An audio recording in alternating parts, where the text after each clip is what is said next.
بسم الله الرحمن الرحيم.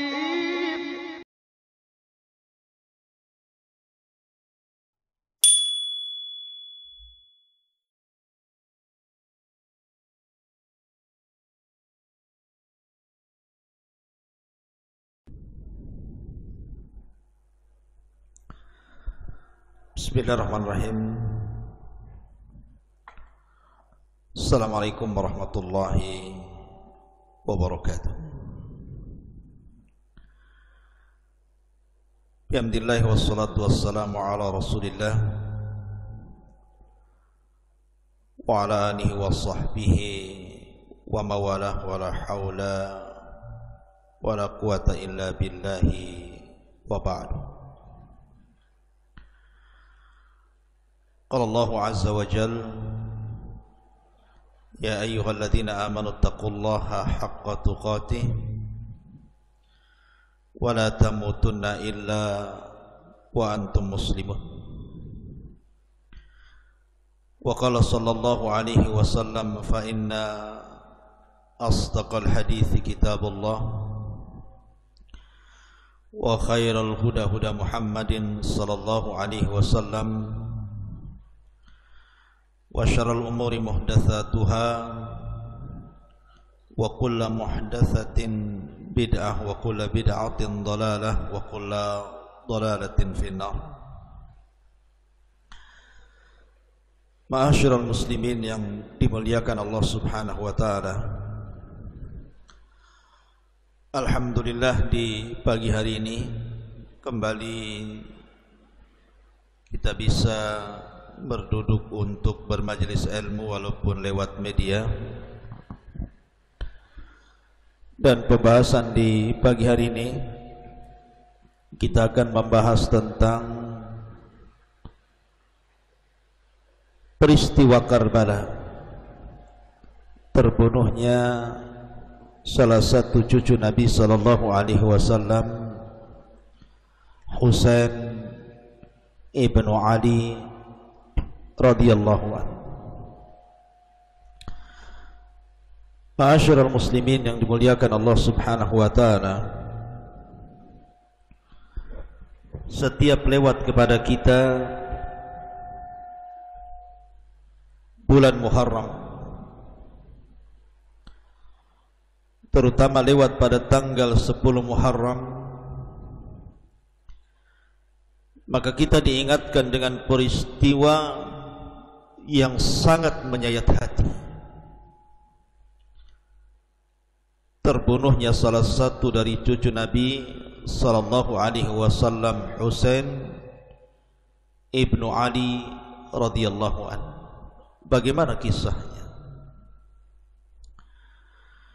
Ma'asyiral muslimin yang dimuliakan Allah Subhanahu wa taala, sedikit kita urut kisah ini dari mulai terbunuhnya Utsman ibn Affan radhiyallahu anhu. Ketika Utsman ibn Affan radhiyallahu anhu mati syahid di tangan kelompok Sabaiyah, anak-anak muda yang terpengaruh dengan pemahaman Abdullah ibn Saba al-Himyari as-San'ani al-Yamani, dan dia seorang Yahudi, berakhir dengan pemberontakan anak-anak muda terhadap Khalifah Utsman ibn Affan dan berakhir dengan pembunuhan secara sadis. Maka ketika itu kekhilafahan jatuh ke tangan Ali radhiyallahu anhu. Walaupun para sahabat Nabi sallallahu alaihi wasallam ketika itu terjadi khilaf perselisihan, ada di antara mereka yang masih menahan baiat kepada Ali radhiyallahu an, di mana mereka menghendaki bahwa para pembunuh Utsman ditangkap dulu, diadili dulu, baru kemudian kita lakukan proses pembaiatan. Tetapi Ali radhiyallahu an punya ijtihad lain, seolah-olah dia mengatakan baiat dulu diriku, Setelah kita kuat dan menyatunya tentara Madinah dan Syam, baru kita tangkap para pembunuh Uthman itu. Akhirnya karena sebab inilah terjadi khilaf di antara para sahabat dan berujung kepada peperangan yang kita kenal dengan Perang Jamal antara kubu Ali radhiyallahu an dengan Zubair, Talhah dan juga Aisyah radhiyallahu anha. Dan disebut dengan Perang Jamal karena Aisyah ketika itu menunggangi seekor unta. Setelah kemudian Perang Jamal, selang beberapa waktu setelahnya terjadi Perang Siffin, perang antara kubu Ali radhiyallahu an dan juga kubu Muawiyah bin Abi Sufyan. Tapi dalam Perang Siffin ini kemudian terjadi perdamaian, di mana Ali radhiyallahu an mengutus Abu Musa al-Ash'ari radhiyallahu an, dan dari pihak Muawiyah ibn Abi Sufyan mengutus orang sahabat namanya Amr ibn As radhiyallahu an, sehingga terjadilah bulir-bulir kesepakatan perdamaian, sehingga tidak ada lagi saling serang menyerang. Dari sinilah muncul kelompok Khawarij. Dan di zaman Ali radhiyallahu an memang tidak sebagaimana di zaman Abu Bakar dan Umar. Di zaman ini penuh dengan fitnah.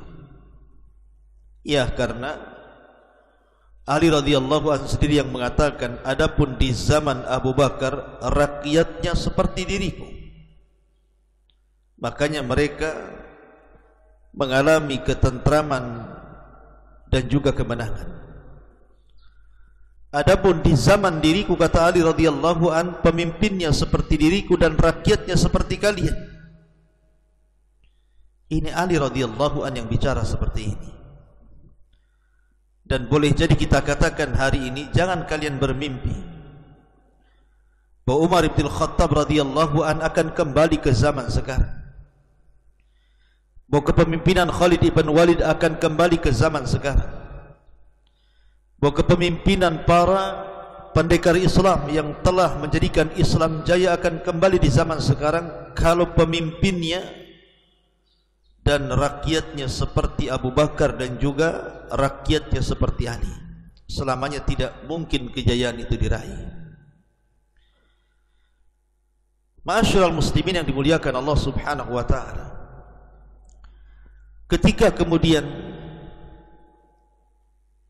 Ali radhiyallahu an sudah berdamai dengan Muawiyah, ada pihak-pihak yang tidak setuju. Mereka lah Khawarij. Khawarij inilah yang kemudian mendalangi pembunuhan Ali radhiyallahu an di tangan Abdurrahman ibn Mulzam. Maka Ali pun kemudian mati syahid, ditusuk oleh Abdurrahman ibn Mulzam saat hendak berangkat pergi salat subuh. Maka ketika itu kemudian kekuasaan jatuh ke tangan anaknya Ali, Hasan ibn Ali radhiyallahu an. Tapi hanya 6 bulan saja. Tentu sebagai penggenap sabda Nabi sallallahu alaihi wasallam bahwa khilafatun nubuwah, kekuasaan di atas manhaj kenabian itu hanya ada 30 tahun. Dimulai dari Abu Bakar, Umar, Uthman, Ali, dan digenapkan 30 tahun dengan 6 bulan kekuasaan Hasan ibnu Ali. Ketika itulah Hasan kemudian tanazul, menyerahkan kekuasaannya kepada Muawiyah ibn Abi Sufyan.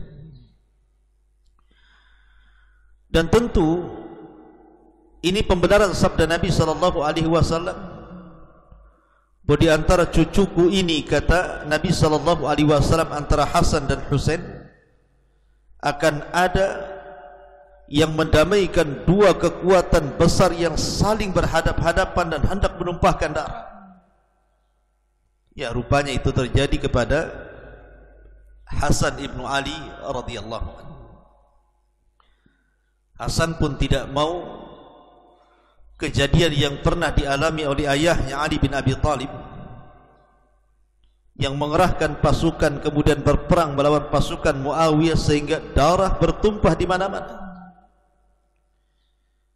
Maka Hasan pun mengalah dan menyerahkan kekuasaannya kepada Muawiyah ibn Abi Sufyan. Maka hari penyerahan kekuasaan dari Hasan kepada Muawiyah disebut Amul Jamaah, hari persatuan kaum muslimin. Dan inilah permulaan kerajaan dalam Islam. Tapi kerajaan yang disabdakan Nabi SAW, mulkun wa rahmah, kerajaan yang penuh rahmat Allah Azza wa Jalla. Karena di masa Muawiyah bin Abi Sufyan yang merupakan pengasas pendiri Bani Umayyah, terjadi pelebaran kekuasaan sampai ke Andalus. Bahkan Konstantinopel jatuh ke tangan kaum muslimin di zaman Muawiyah ibn Abi Sufyan di bawah kepemimpinan putranya Yazid bin Muawiyah dan juga Abi Ayyub al-Ansari radhiyallahu anhu. Ma'asyiral muslimin yang dimuliakan Allah Azza wa Jalla, singkat cerita, kemudian Hasan pun meninggal dunia. Ada yang mengatakan diracun dan ada yang mengatakan yang lainnya. Tapi ini kisah sendiri tentang Hasan ibn Ali. Nanti kita akan kisahkan di lain kesempatan. Lah, Muawiyah bin Abi Sufyan radhiyallahu an, detik-detik sebelum wafatnya, dia pun mewasiatkan kekuasaannya justru kepada putranya Yazid bin Muawiyah. Bukan tidak ada alasan. Ada alasan dan ijtihadnya Muawiyah. Karena ketika itu seluruh pasukan Syam, kekuatan kaum muslimin itu kan terfokus di Syam. Dan seluruh pasukan Syam ini di bawah kendali Yazid bin Muawiyah. Makanya dia mampu untuk membebaskan kota Konstantinopel jatuh ke tangan kaum muslim di bawah kendali Yazid bin Muawiyah. Sehingga Muawiyah bin Abi Sufyan punya pandangan sendiri bahwa kalau seandainya kemudian kekuasaannya diserahkan kepada Dewan Syura, dia khawatir terulang lagi masa-masa peperangan antara dirinya dengan Ali radhiyallahu an dan kekacauan antar kaum muslimin.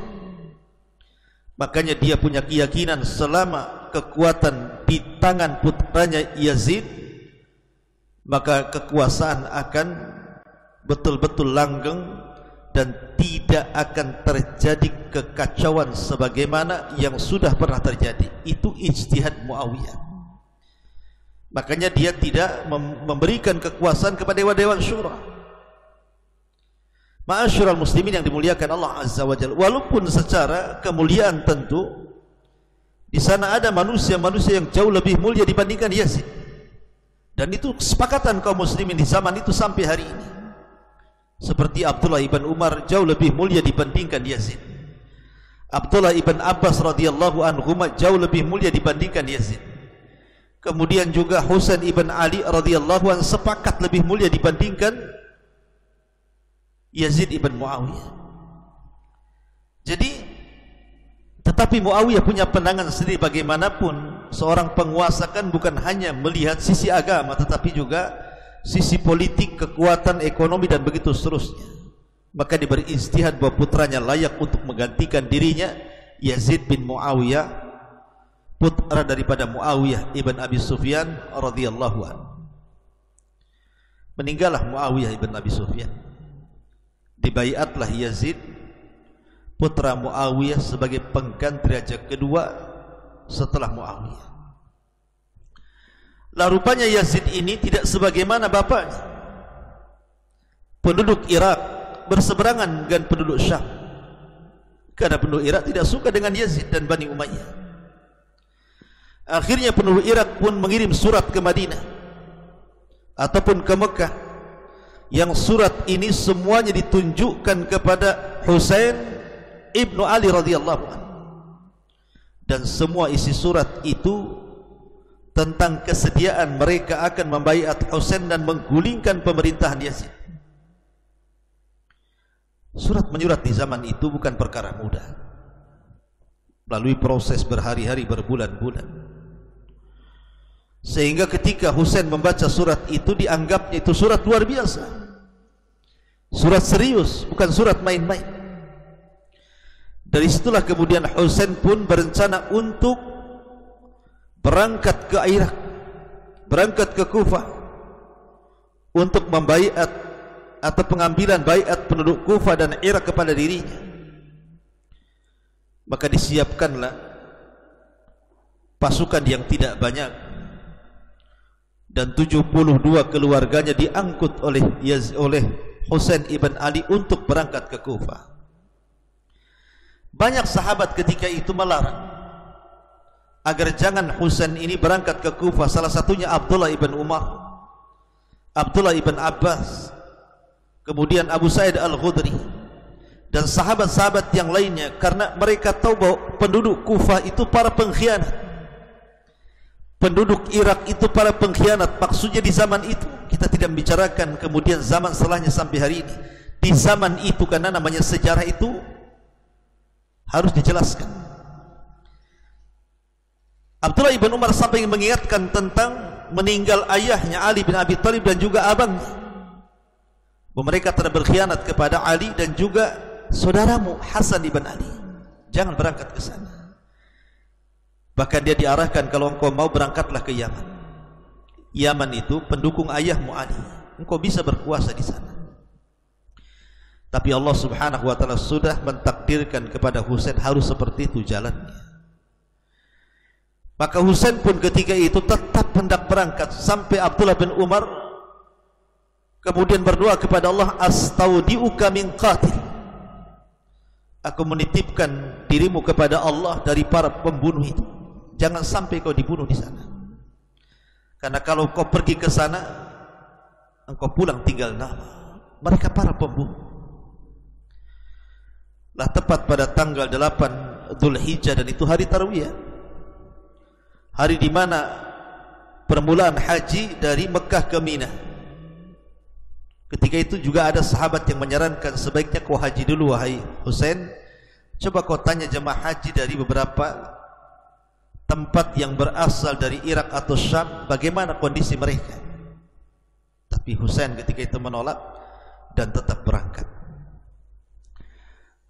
Sebelum berangkat, Husain ini mengirim sepupunya, anak daripada pamannya, yang bernama Muslim bin Aqil radhiyallahu anhu. Berangkatlah Muslim ibn Aqil menuju Kufah Irak, memastikan betul enggak surat-surat itu datang dari mereka. Sesampainya kemudian di Kufah Irak, ternyata betul bahwa seluruh penduduk Irak dan Kufah itu siap membaiat Husain. Subhanallah. Di siang hari, Muslim bin Aqil bisa mengumpulkan 4.000 pasukan dari Kufah, bahkan menyerang istana Ubaidillah ibn Ziyad, yang ketika itu ditunjuk oleh Yazid bin Muawiyah untuk menjadi gubernur di Irak dan juga di Syam. Lah Ubaidah ibn Ziyad mendengar bahwa ada kasak kusuk tentang pembaiatan kepada khalifah baru kepada Husain ibn Ali. Dia ingin memastikan. Maka dia pura-pura datang ke Kufah dengan menyelendangkan di wajahnya yang hanya kelihatan matanya. Tiba-tiba orang menyangka itu Husain, sehingga kemudian menyambutnya. Dari sini kemudian Ubaidillah makin yakin bahwa berita tentang orang-orang Kufah yang akan berbaiat kepada Husain itu benar adanya. Maka mulailah dia merencanakan sesuatu. Tapi ketika kemudian terjadi pengepungan istananya oleh tentara Muslim bin Aqil dengan 4.000 pasukan orang-orang Irak dan Kufah, dia pun berkhilah, bersiasat, berpolitik bagaimana caranya supaya orang-orang Kufah itu kembali meletakkan loyalitas kepada Yazid bin Muawiyah. Maka dipengaruhilah tokoh-tokohnya, dijanjikan akan diberikan jabatan, uang yang banyak, harta dan begitu seterusnya. Bahkan orang-orang yang tidak mau mengembalikan baiat kepada Yazid, mereka akan diancam dengan akan didatangkan pasukan Syam dan akan membunuh mereka. Akhirnya satu persatu ketakutan, dan satu persatu akibat dunia akhirnya melenceng. Di siang hari mereka masih baiat Husain lewat Muslim bin Aqil. Di di sore hari satu persatu hilang, sehingga tidak ada yang mengikuti Muslim bin Aqil sama sekali. Sehingga Muslim bin Aqil harus berjalan ke sana kemari sendirian. Sehingga karena kemudian dia pun khawatir ditangkap oleh tentara Yazid, dia pun bersembunyi. Dia mengetuk seorang rumah wanita karena dia sedang kehausan dan kelaparan untuk minta dijamu. Kata wanita, ini siapa anda? Dia mengatakan, saya Muslim bin Aqil, tapi sayang wanita ini punya anak, dan anaknya sangat berloyal kepada Ubaidillah ibn Ziyad. Dilaporkan bahwa Muslim bin Aqil ada di rumahnya. Ditangkaplah Muslim bin Aqil. Tanpa sepengetahuan Husain yang sudah bertolak dari Madinah menuju Kufah. Ketika dihadapkan kepada Ubaidillah ibn Ziyad, dia pun diputuskan dengan hukuman pancung, dipenggal lehernya. Alasannya karena sudah berkhianat kepada kekuasaan Yazid. Maka Muslim bin Aqil ketika itu melirik salah satu putra sahabat yang mulia, Umar ibn Sa'ad bin Abi Waqqas, agar dia menuliskan surat kepada Husain supaya Husain kembali ke Madinah, karena tidak ada satupun penduduk Kufah yang membaiat kepadanya. Diizinkan oleh Ubaidillah, ditulisnya surat untuk Husain ibn Ali.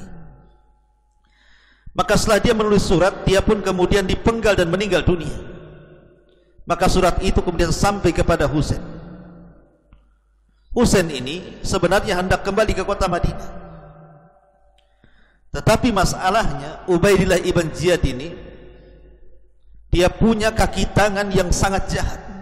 Amr ibn Zaishan namanya, itu orang yang jahat sekali. Kemudian mengatakan kepada Ubaidillah, jangan biarkan Husain balik ke kota Madinah, kirim pasukan kepadanya. Akhirnya kemudian dikirimlah dua pasukan, dipimpin pertama oleh Hur ibn Yazid dengan membawa 1000 pasukan. Yang kedua Umar ibn Sa'ad bin Abi Waqqas, dibawanya 4000 pasukan. Artinya yang mengepung Husain dan juga keluarganya itu sekitar 5000 pasukan. Dan ketika itu Husain sampai di sebuah tempat namanya Tauf. Makanya perangnya disebut perang Tauf.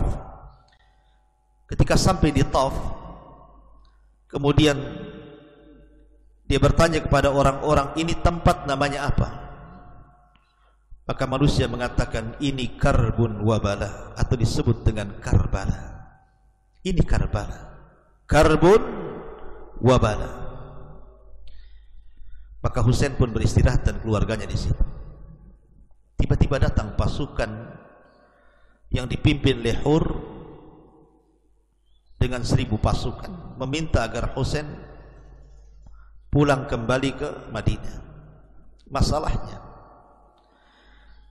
Husain ini sebenarnya ingin balik juga, tetapi anak-anak Muslim bin Aqil di situ tidak terima kalau ayahnya kemudian dipenggal dan membunuh dan harus darah dibalas darah,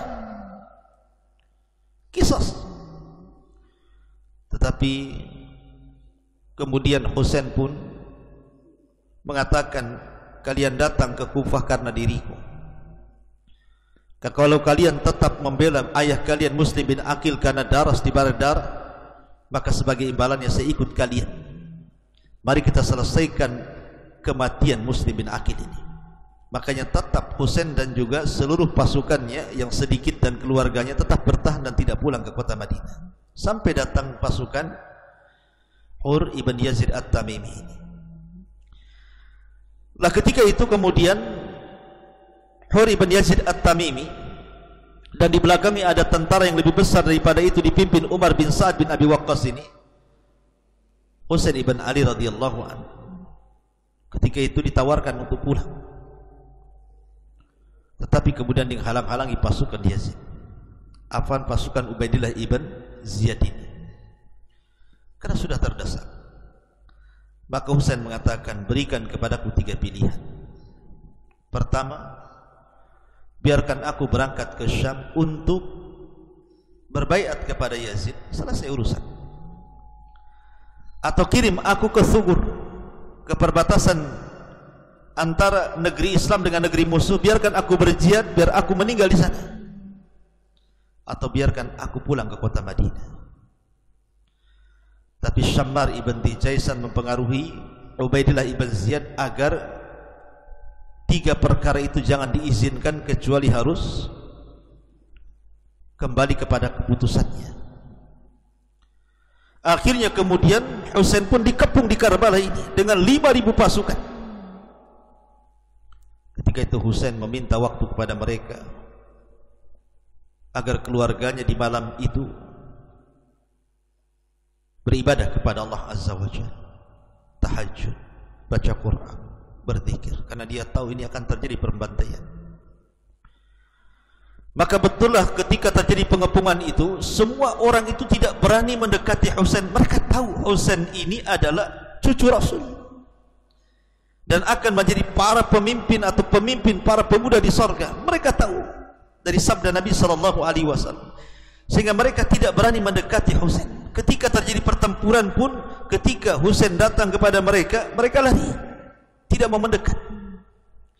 Tapi sekali lagi orang yang paling celaka, Syammar ibn Dijaisan ini, yang kemudian mengutuk pasukan dan mengatakan, kenapa kalian lari?